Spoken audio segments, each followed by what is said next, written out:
Fatigué, mais heureux quand même d'avoir vécu 8 jours formidables sur la mer, comme chaque année, avec les résultats que l'on connaît, c'est extraordinaire.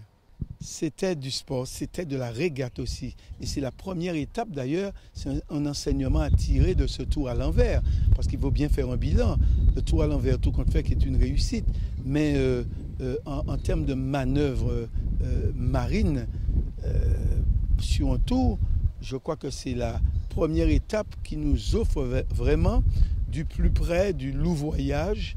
Et les yoles ont dû tirer plusieurs bords. Et c'est dans ce type de conditions que l'on voit qui est marin, qui est fort et qui ne l'est pas. Et là, manifestement, il a très très bien manœuvré. Il est le meilleur ce soir. Eh bien, je leur dis bravo.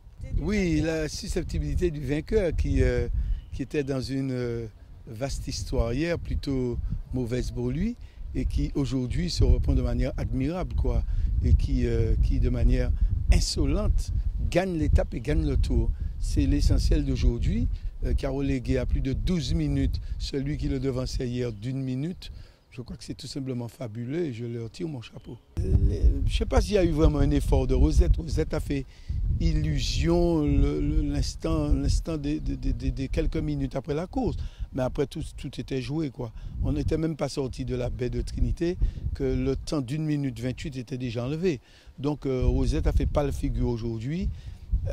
C'est dommage, on attendait mieux de cette yole. On attendait vraiment une compétition de la résistance aujourd'hui et il n'y en a pas eu.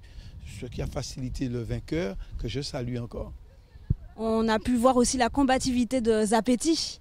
Oui, alors au fait, Zapetti, s'il y a un trophée à remettre, ce serait celui de la combativité à Zapetti Gerblé à Palouza, qui manifestement était le grand animateur du Tour, en fait, parce que chaque jour, cette yole était présente avec son jeune équipage et ses jeunes patrons, et on est très fiers. Fiers d'abord de leur combativité, deuxièmement, fiers de leur toupet, s'accrocher au plus grand, c'est bien ça. Fiers aussi de la manière dont ils défendent avec grand bonheur leur titre de champion, parce que c'est la yole championne de la Martinique 2015, et puis fiers en même temps de nous assurer un avenir certain dans la yole.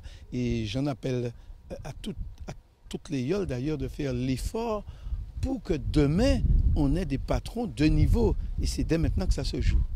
Un mot aux dernières yoles?